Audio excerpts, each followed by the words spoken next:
Mesdames et Messieurs les ministres des États membres de la Commission climat du bassin du Congo et du Fonds bleu pour le bassin du Congo, Mesdames et Messieurs les représentants de la Commission de l'Union africaine, Mesdames et Messieurs les représentants des commissions climat-sœurs de la région du Sahel et des États insulaires, Monsieur le représentant de la Commission de la Communauté économique des États de l'Afrique centrale, mon cher docteur Honoré Tabouna, Monsieur le représentant de la Communauté des États de l'Afrique de l'Est, Monsieur le représentant de la Commission économique pour l'Afrique, notre cher collègue Jean-Paul Adam, Monsieur le représentant régional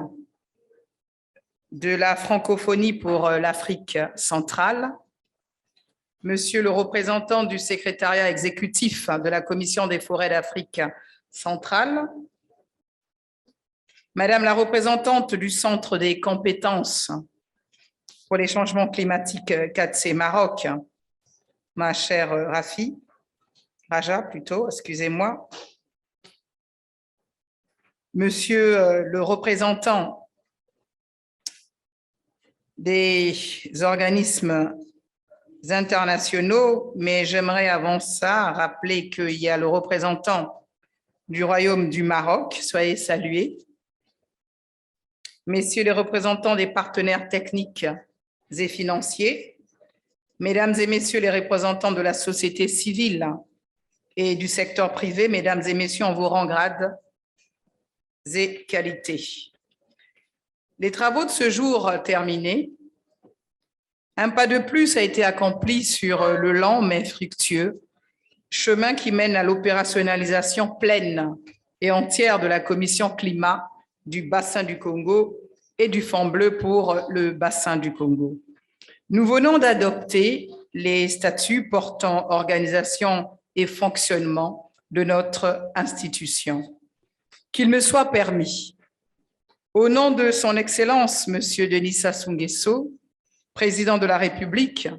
Président de la Commission climat du bassin du Congo, et en ma qualité de ministre coordonnatrice technique de la Commission climat du bassin du Congo, de vous remercier toutes et tous pour le travail accompli. Mesdames et Messieurs, hier, le protocole instituant la Commission climat du bassin du Congo. Aujourd'hui, les statuts portant organisation et fonctionnement de la Commission climat du bassin du Congo. Très bientôt, ça sera le cas de tous les autres textes qui viendront compléter cet arsenal juridique nécessaire pour la vie d'une organisation d'envergure régionale telle que la nôtre. Vous venez de comprendre que nous devons ne pas nous reposer car le combat pour l'opérationnalisation effective de la Commission climat du bassin du Congo et de son instrument financier, le Fonds bleu pour le bassin du Congo, se poursuivra tant que nous n'aurons pas atteint l'effectivité du financement des 254 projets déjà identifiés, issus de nos contributions nationales déterminées, qui constituent donc le plan d'investissement du Fonds bleu pour le bassin du Congo. Reprenons donc notre bâton de pèlerin et continuons à interpeller la communauté internationale pour aider les pays membres de la Commission climat du bassin du Congo à concilier la lutte contre les changements climatiques et le développement économique, l'engagement de toutes les parties prenantes étant la clé pour assurer un cofinancement significatif pour le Fonds bleu pour le bassin du Congo. À l'image du Fonds amazonien et du Tropical Asia Forest Fund, en Amazonie et en Asie du Sud-Est, le bassin du Congo dispose désormais d'un outil de coopération financière entre les États d'une part et entre les partenaires techniques et financiers d'autre part, ce qui constitue une avancée déterminante dans la construction de la finance climatique en Afrique. Lors de la COP26 à Glasgow, un financement de 1,5 milliard de dollars a été annoncé en soutien aux pays du bassin du Congo pour la protection des forêts, des tourbières, ainsi que d'autres réserves de carbone essentielles pour la planète. L'occasion est idoine pour mettre en exergue le plan d'investissement du Fonds bleu pour le bassin du Congo afin de capter une partie de ce financement à travers ce fonds. Bientôt, en novembre prochain, nous irons en Égypte pour le grand rendez-vous planétaire de la COP27, la COP africaine, comme nous avons maintenant l'habitude de l'appeler, tant nous sommes fiers qu'elle se tienne sur le continent africain, qui sera donc une belle COP, nous l'espérons concrète, une belle COP donc africaine.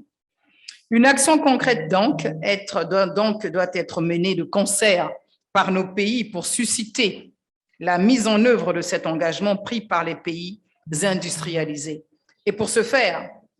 à mi-parcours, une réunion des ministres, une réunion extraordinaire des ministres de la Commission climat du bassin du Congo et du Fonds bleu pour le bassin du Congo se tiendra bien avant donc la COP 27 et sera suivie du 3e sommet des chefs d'État et de gouvernement de la Commission climat du bassin du Congo et du Fonds bleu pour le bassin du Congo. Mesdames et messieurs, je nous invite dès lors toutes et tous à redoubler d'efforts afin de mobiliser le financement nécessaire pour rendre opérationnel et effectif le Fonds bleu pour le bassin du Congo. Et sur cette note amicale, mais pressante injonction, je déclare close la réunion des ministres de la Commission climat du bassin du Congo et du Fonds bleu pour le bassin du Congo. Je vous remercie.